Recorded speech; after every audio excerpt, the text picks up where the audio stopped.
a 9, a veces 2, 3, 4. Por eso, yo por eso quiero hacer para los next semester, I want to do calculus 1. Para agarrar más estudiantes. Oh, that's right. Okay, cool. Let's kind of go and start. Trick. Thank you for coming to, what is it, 27th today? Yeah, the 27th. SI training. Wanted to reiterate, I know you got everyone got flyers last week about the Getty trip. How many spots are available, Teresa? Like 15 spots now? There's 11 left for the permanent bus and then 10 for the wait list. Okay. Very, very cool. Anyone been to the Getty? One person out of 10. Okay. You want to go, really. If you can go to this, which is in 2 Fridays from now, the 11th of October. We have a nice killer bus that seats like 50 something. It's a Friday? It's a Friday. Mm-hmm. Yeah, What if I have my SI section? I can go. What time is your SI session?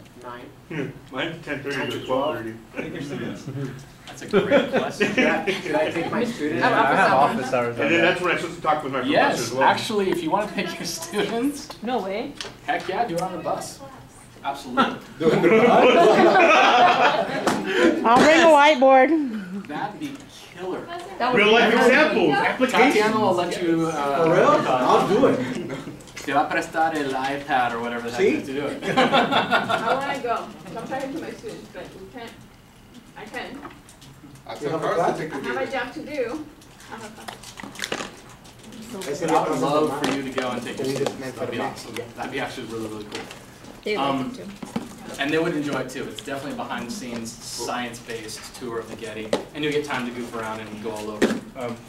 Also, this question with SI, and then on Friday, that's where I am. Most of my hours go on Friday. I go class meeting. I meet with my professor. I have SI sessions, and then I come to this meeting. So how am I gonna arrange all that? Teresa. Rearrange. Rearrange.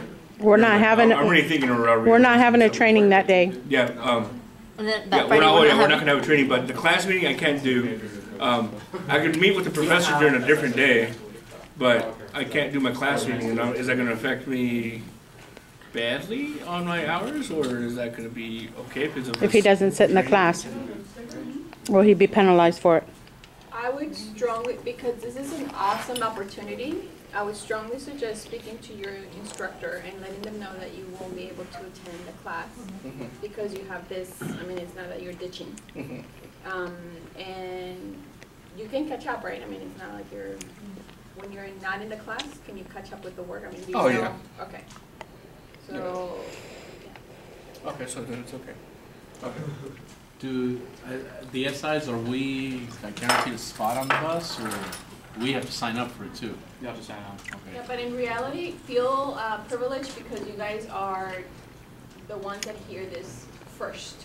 And it's hard to kind of get people, I mean, once we go out for everybody else, because we're going to go out for everybody in the sciences classes or in the math classes, and that means that you guys are less likely to get through.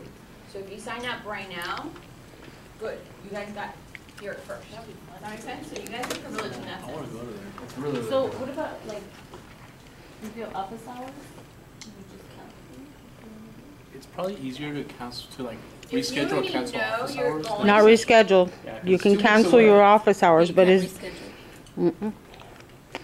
too hard to find you guys rooms. Right. Yeah, unfortunately, the office hours, there's really little room in the Success Center, right? You guys know that. But the opportunity is really the best. I mean, you guys are getting behind the scenes. It's massive. Like, I'm not a museum freak, but that place is different. You know, it's actually really cool. So there's around what, 50 spots in the bus?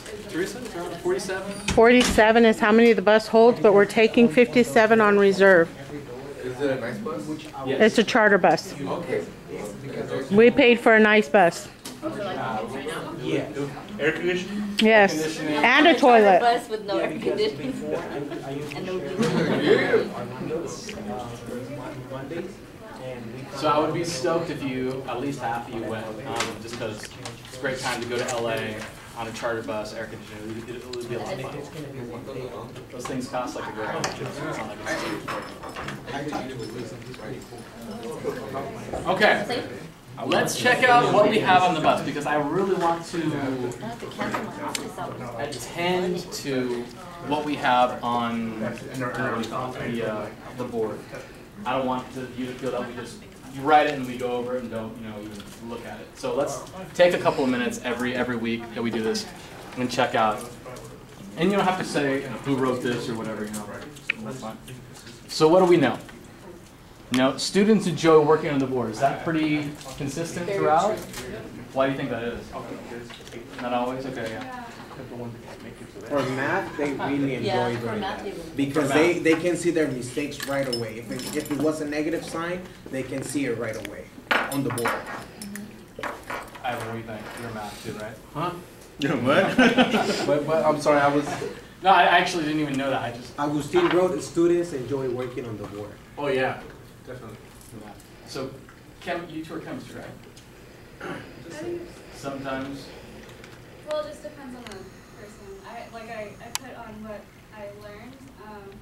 I have a few really shy students, slightly stubborn, who would prefer to just write their answer or work out something on the notebook. So I try to partner them up, and then it's like, all right, well, everyone's going to go up to the board. So that worked, but sometimes individually they're just not, they don't want to go. Not willing. I mean, usually they like it though. I tried something yesterday, like I had a PowerPoint or projected it, and then I put like one problem or like two problems, and then you can't move on until they go on the board and do it. So I'll just wait until they, someone goes up and do it. And if they do it, then they move on. They give another problem and just keep going on. But I mean, if you have too much students, then they won't all get to work. Just depends. Hopefully we'll have that problem someday. I was going to say yes, but then last week was this week was pretty challenging because the topic that we covered in class was very new and was kind of in depth, so they were not very confident to go up to the board. So I think it depends on the topic. How familiar they are, how comfortable they are with it. But what Lenny said was awesome. That's something I never thought of, having them go as a partner, because it's, sometimes who wants to be the first one on the dance floor, but with your best friend, okay, let's do it, let's be brave together. It's always a lot easier. Definitely great strategy. You're still completing, your objective is still getting made. Be it 3 people, as a group, go as a group, even just as good. Awesome. Who uses YouTube vids? I do. Yeah. For chapter 7, we're discussing how to balance chemical reactions and what kind of chemical reactions we have. And then my question from last week was I wanted to know how to get them to read before class, prepare before my SI session. And I was like, oh, why not show them these vids? They're pretty short. Because I know sometimes the textbook can be a little wordy for some people. And I sent them the videos, and then some of them watched it, and then the ones that did, they really liked it. Because they're like, oh, there are actually other sources out there. So it was also another way to show them how to study better. Anyone else use those? No. And also, what you do, a lot of people are different types of learners, right? So you're facilitating different types of learning. Showing them other sources of information, other ways. And that's a great strategy. KWL works well to help understand what students need help with. So how many of you use this model in your own? I've seen it a lot. I went to 7 workshops this week. Some SI sections, right? SI sections, yeah. Sorry.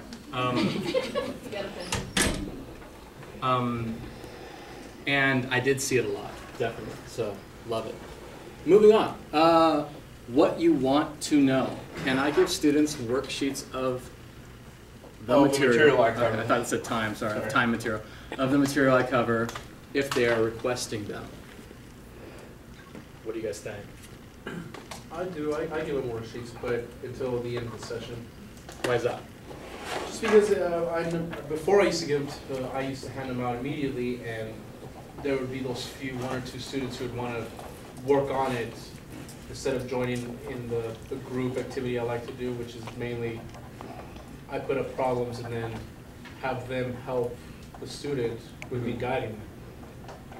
They sit and watch while the students are working on the board.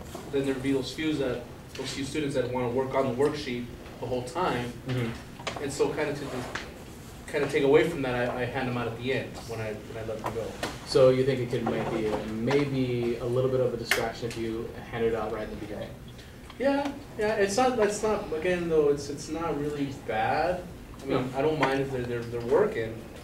Sometimes, you know, they want to be a few steps ahead, but just to kind of, you know, I guess maybe just to limit the opportunity of one of them just showing up for the worksheets and not wanting to participate. That's the only reason I do it that way. I think it's like how we use the worksheets too. Like I used to have working pairs and groups come up to the board and write the stuff so that the kids get answers. And I also used to have them kind of like make it like a little test section where they just have to do as much as they can in a limited amount of time and then go over it with everybody else. So it depends on how you use it. Good. Instructors starting to diverge into subject matter. I want to figure out how to efficiently accommodate the students. That's so cool how you do those things. Since I now have 2 different sessions, each focusing on a different material. Now when you say diverge into subject matter, you know, Francine, you wrote this, right? Lenny. Okay, you wrote the student part? No, she did. I was trying to write something. Okay, because I saw you writing the students. Okay, Lenny, talk to me about this. What do you mean? Well, for the most part, they have the same material, but for the upcoming test, one class is doing chapter 4, 5, and 21. Another class is doing chapter 4 and 6. And what I noticed the very first test was one class was way ahead of the other class. So I was doing kind of like, well, an activity geared towards those people, but I still get students from the other class, and the students from the other class didn't want to focus on that. So I had kind of 2 separate groups in my essay session, and it was kind of hard for me to try to pay attention to everything that was going on. And I mean, it worked, but I just wanted to be more efficient. That's tough. Yeah. Anyone have an idea? I have the same thing because we're multiple entities and one of my classes are doing the same thing too. So I don't know how to do that. Like I don't know. I was planning to split them up and then just let them work on the different things. And then when we're talking about the same chapter, like 21 or something, then I'll bring it back together and then we'll work on that again. Are you guys working on with one professor or 2 different professors? Yeah, there are 5 total sections. There's 2 But you do have 2 different sessions, right?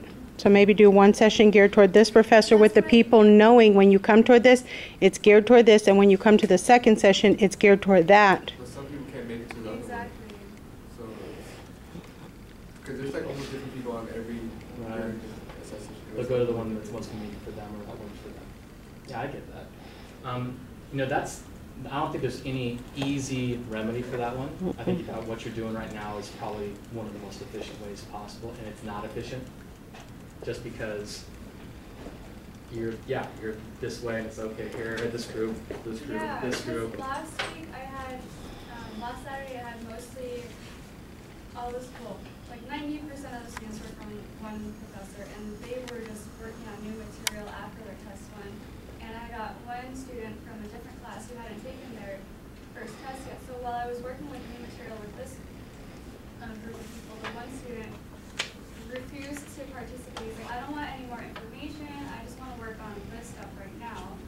So I tried to kind of group them, have them help him, but then I felt like I was wasting their time. Like they all already know this stuff. It's good to solidify information, but at the same time, it's like I need to do what they're doing. You know.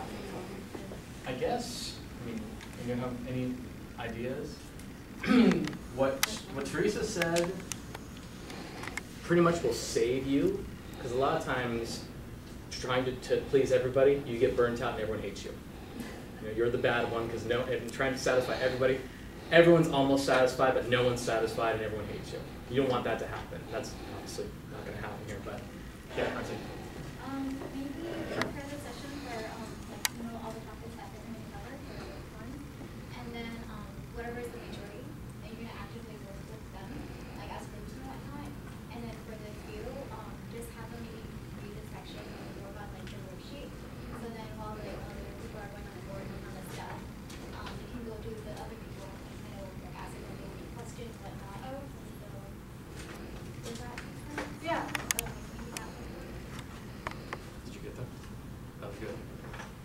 Or, yeah, divide it by topics and say, you know, if the majority have this and this, you could tackle that first, and at the end, they can leave and, you know, tackle the minority ones, maybe. Okay. Maybe something like that.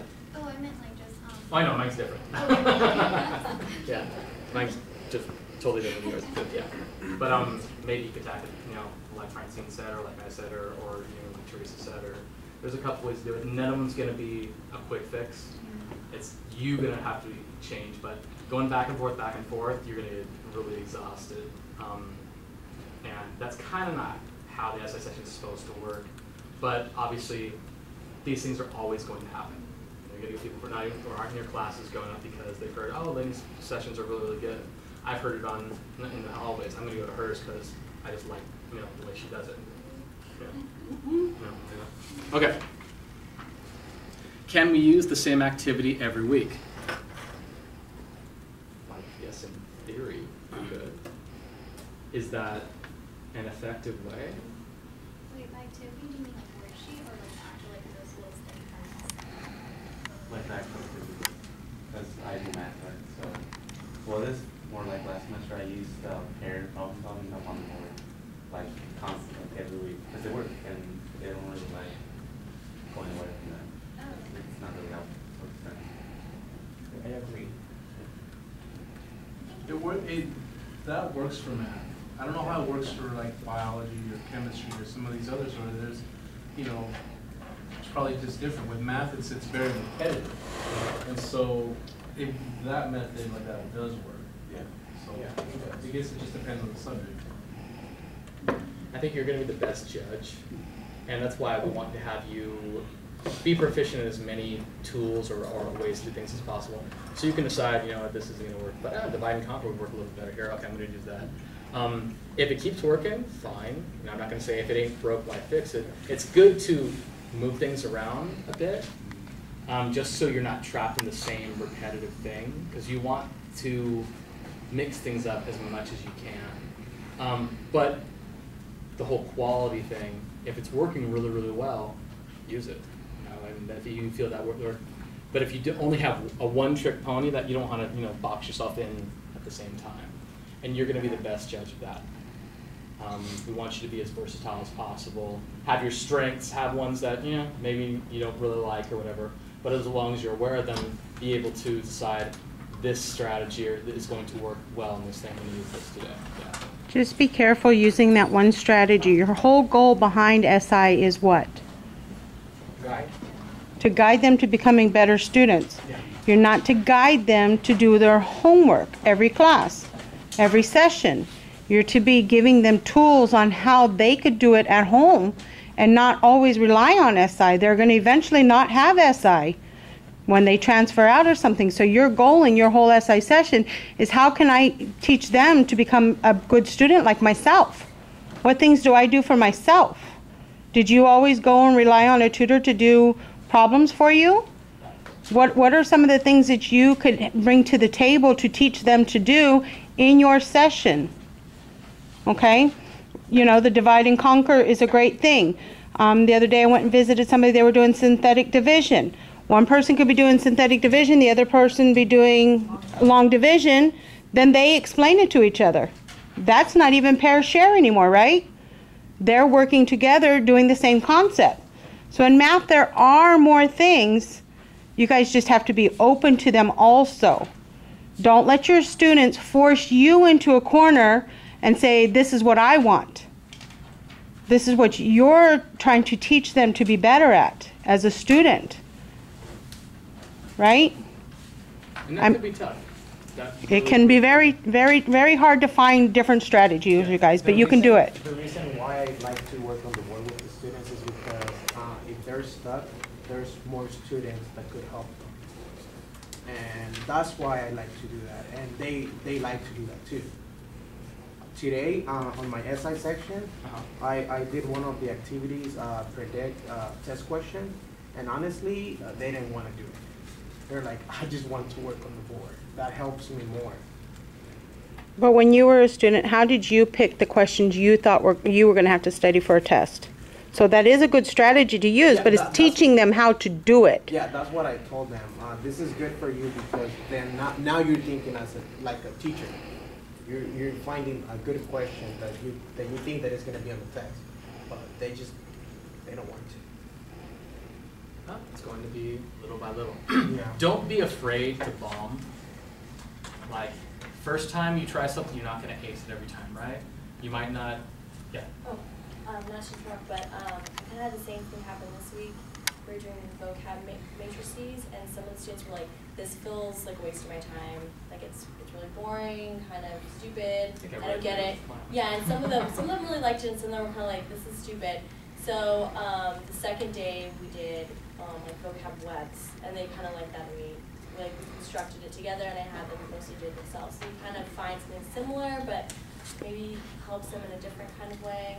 So Versatility is that was great. awkward. Yeah, diversity is great.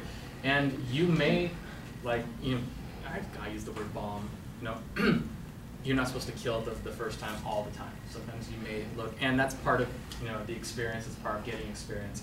And to figure out if this works well, you gotta try it, In the theoretical world, everything works well, all the time. In the real world, at times, things work well and things happen, things blossom, things snowball to other things, and people see things and learn in different ways. You have to be, aware of that. And what the majority of the class wants all the time, every time, may not be the best way to do it every time. And you could say, let's just try it this way for a bit, bear with me a bit, and then if it, you want to go back to it, we can go back to a different way. But let's just try it. Maybe you could, get in that a little bit better. But that's always a good thing, because if you just boxed in every single time, same thing, this is what they want, I'll just do what they want. Want to push them to be a little bit more critical thinkers and try different things and see things in a different way. And those different exercises have different strengths in mind. And you may not be aware of them because you've never done it before. So you're doing it the first time as well. Let's just see here. Learned, Cal State started. Some students can't come to SI anymore. Okay. One of my students addressed that with me. Luckily for her, she could attend one of the other sessions, but lately I've been also getting, for Tuesday session I had one student, and Wednesday we didn't have a Friday session. I was expecting more, but I only had one student. The Friday is to make up for my Wednesday. But that student told me that Cal State is starting and she can't make it to like one of them anymore. So I don't know if that's a concern for everybody else, but that's what I learned actually today. So right. I'm kind of considering maybe changing my times if you have these available, but I don't know if that's I guess if it makes sense, it makes sense. If there's rooms available, but that's going to be a case-by-case scenario. I don't really recommend changing every single time just because the fiasco and getting the rooms in the beginning.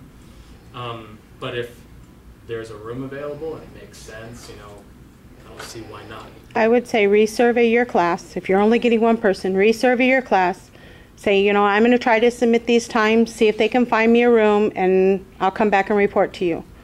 And then, myself and Isby will work on it, but it's tough, guys. It's tough even finding them on Saturdays. There's 3 people that are in the center on Saturdays, and I found out this center was closed on this Saturday, so I immediately started looking for rooms, and they're like, we only have this. It's like, well, we'll take that. Yeah. And last one, it's a lot tougher to facilitate self-taught learning than I thought. Talk about that. I think it was just this week. Like I had a really hard time getting the students to go out to the board and try to kind of think about the question, answer things. So it was mostly just relying on you to kind of give them direction. I think I came in too late. The OChem. Yeah. Oh, yeah. Okay. I had to call if I called them like on Friday and go out there. So I don't know if it has to do with the topic that we covered this week or. Could be pulling teeth, right? Yeah. You had a good showing though. What I remember, you had around. I always have a lot of it's been smooth so far until this week. Okay. I don't know what happens. Maybe what someone else is talking. getting them partners or groups up there. I think everyone's a lot easier to coax in if you, okay, you three, go up there and do it at the beginning until you kind of get a rhythm. Because that's, yes, go ahead. Oh, you can finish. Finish.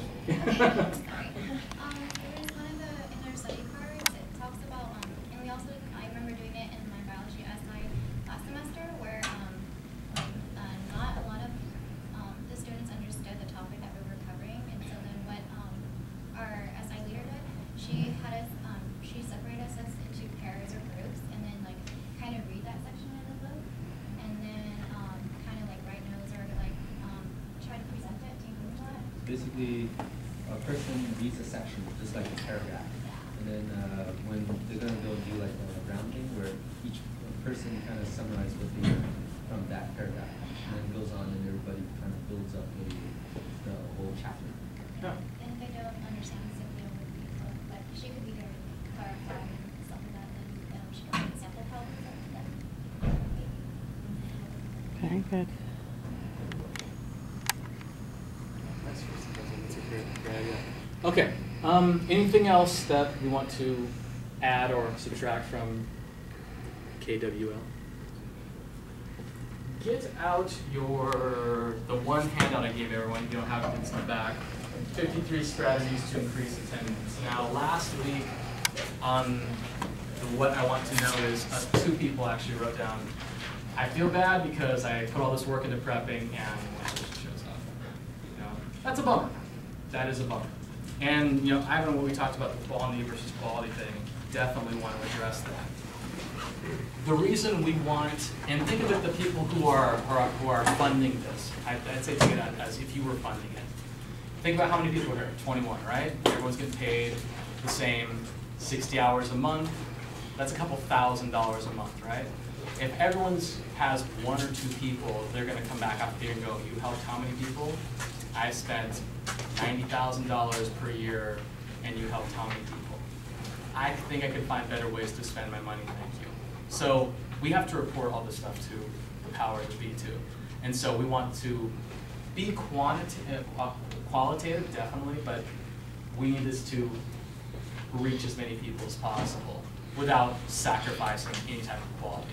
And for you to think about it, if you've prepped, you got something really cool and no one shows up, who wants that? Or 2 people, and there's 40 people in the class, and you know for a fact that 38 of those could really, really, really benefit. That's just a bummer all the way around. So being utilized, because I think all of you are underutilized right now in your SI sessions, it's going to take some time. So my goal is to have everyone have double digits to attend their SI sessions. Not 2, not 5, not 8, 10 and above. Because you can do a lot more things and get a lot more of them with 10 people in there than 1. That's more like 2. So that's kind of what it is. This is from El Camino College. Like I said, my contact there with the SI coordinator, he talked to me a little bit about what they have done. They've been doing it for 10 years and they have a really good system going.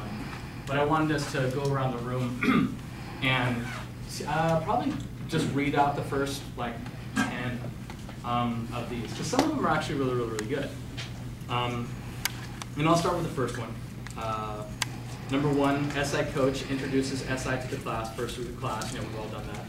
This is accomplished by the first day speech and should take about 5 minutes. 5 minutes is a long time. It's a pretty in-depth speech. Not, okay, I'm the SI teacher, I'm the SI leader, here are the things, and you leave. You know. Who here likes public speaking? That's what I thought. Most people don't. It's the biggest fear in the U.S. You know, death by mutilation and machete is number 2. But public speaking is the number 1 fear. That's why everyone takes a speech class to go else. 111 interpersonal communication. That's what I'm taking. Or 111, yeah. Most people take speech, but yeah, they're at interpersonal communication or what's the one word. So it's gonna take that. And I'm sorry. If you struggle with it, if you hate it with a passion, I get it. I'm sorry, but there's just no other way to promote in class. You know, Ivan, would you read number 2, please? Report the differences in test scores of SI versus non-SI students to the class after each test or quiz, if SI attendees are doing better. The purpose of reporting these scores is to encourage more students to attend sessions and not for the purpose of rigorous, defendable statistical research. Therefore, creativity is valuable and honesty essential. Report the most favorable numbers you have. Because refining the skills of learning that subject is in process and takes time. The differences may not appear early on. Also, SI cannot help students if students do not attend SI sessions. Brian, would you read number 3? Actually, no, number 4. Skip number 3. Post ICAP designs to remind students of SI benefits, SI session times, time and location, and classroom buildings. Just reiterating that all the time. Haley, at 5. Have SI coaches sit in different places in the classroom to meet students, be more accessible for questions on SI, and provide a convenient visual model of a good lecture note format. Has anyone done that? Just sat in different places? I do that. Yeah. Good. Francine, number 6. Have instructors encourage SI attendance for all students on a weekly basis. Without this visible vertical support, SI has reduced the chances of success. It is critical that an instructor does not encourage only those students with poor grades to attend SI session. If the reputation for develops SI is only for poor students, many students will not attend something with a remedial stigma. SI is for all students in the class. That's what we were talking about last week, right? Actually, Sergio was the one that said try to. Because that's, I think a lot of it already, a lot of people think that already. Well, I'm doing good, I don't need it. If you want to continue good, it's only a supplementary, and that's going to take a while for that to set in. Because think of it like, if you're in the lead, why take a break? You should be doing everything possible to maintain that lead. Cynthia, number 7. So one difficult problem or concept in the board in class. Mention that if students don't know the answer or how to find a solution right now, that they are behind and they can catch up at 10 minutes. Has anyone ever done that? Yeah, Professor May, he lets me, I always arrive to his class before he does, about 10 minutes prior to him showing up. And I'll talk to the students and I'll ask them questions, and I'll say, you know, if you guys want to see a homework problem before he gets here, because he'll go over homework with them, but like, he'll do 1 or 2 problems. So kind of as a bonus for them, I tell them, look, I'll do 1, and then you guys save the ones that you really want to for him. And it's just like you know, we get to see it more than once. And I think that's helped me gain like maybe 1 more person to come to the session because they liked what they saw. But every little bit helps. You know, 1 here, 1 there, 1 there. Maybe by the end of the semester. How many do you have normally attending? Like 4. Okay. It would be great if there was like 10 or 12, right? Yeah. It'd be awesome for all of you. I get bummed out every time we go to observe, and there's 1 person there, or just sometimes there's been no people just still waiting.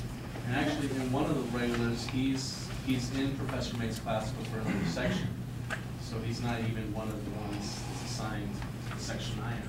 Interesting. There's that. Yeah.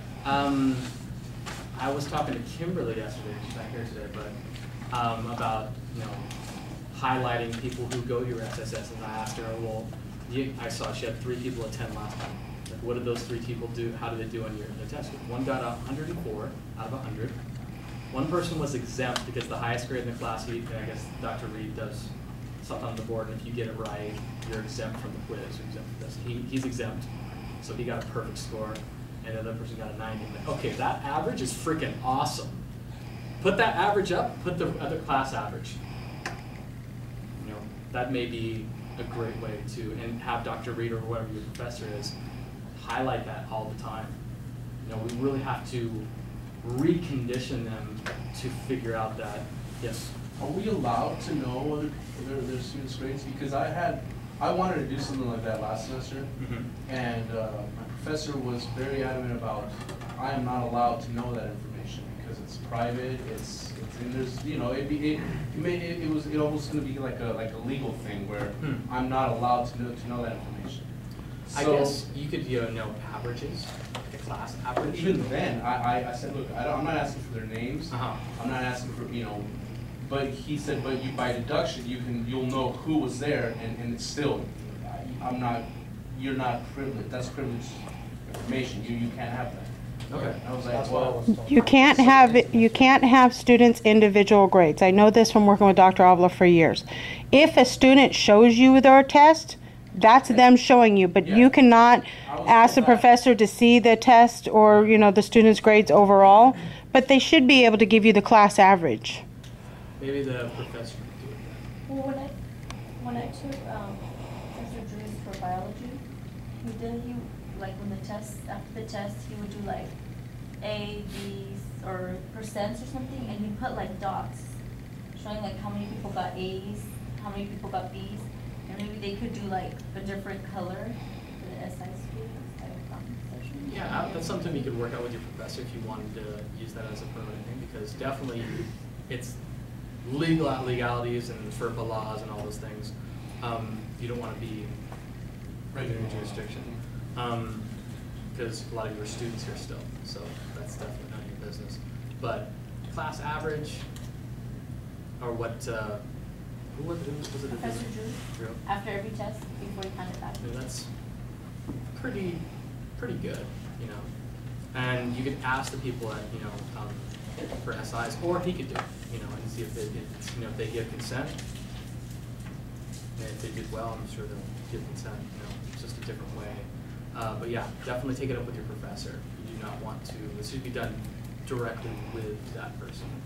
Ivan, you could tell them, I need help promoting my session. Do you think that you could make a statement in the classroom saying, look at these SI people went and their grade was 5% better than the class average? Right. Something like that maybe. Maybe they'll help you with that. Ask the professor for help getting people to your session. Maybe rewording it a little bit might help. Because I know some professors are really, really sticky about those grades. Yeah, Professor May was real chill. I'm sure when it was Professor Lee who would not. Oh, yeah. Yep. He's what told me. Professor May, he's like super cool, and I think he would like something like this. Okay. Yeah. Every classroom is a different country. It really, really is. And the dictator or the person in charge, president, is definitely teaching. It really sets the tone.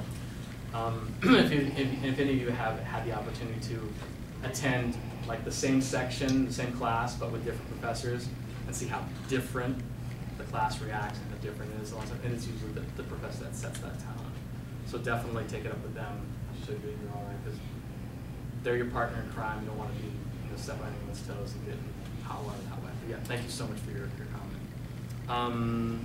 Steve, could you number 10? Sure. Invite the instructor to include one or more SI sample test questions on a real exam. This rapidly increases student interest in and relevancy of SI. Definitely. And if you publicize that and you said this, okay, I'm going to give Ivan a bunch of exam questions to go over, and they will be on your next exam.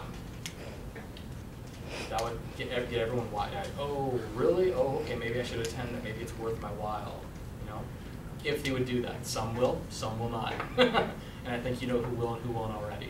But it's worth just a suggestion, working with the professors. Let's see, I have a question. Oh, When it comes to talk about that, it does strike the students' interest, but make sure you put a disclaimer that don't depend 100% on the worksheets to, fully get 100% on the test. Right. And you're not going to tell them which one. Don't expect this will be, no. There's no You will recognize it. If you do it, you're going to recognize it. Professor May, he lets me look at his quizzes and his tests before he hands them out. So I know exactly what's going to be on their exams. And a lot of them will want me to do, during the SI sessions, will say, well, you saw the exam, so do a problem from the exam. I tell them straight up, no, I'm not doing that. I'll do something similar, but yeah, I'm not doing the exact problem you're going to get on the exam. And they're very clear. No, we want to see the one from the exam. I don't care what you want. I'm not going to show you that. Yeah, and they'll always do that. It's never going to change. Yeah. But you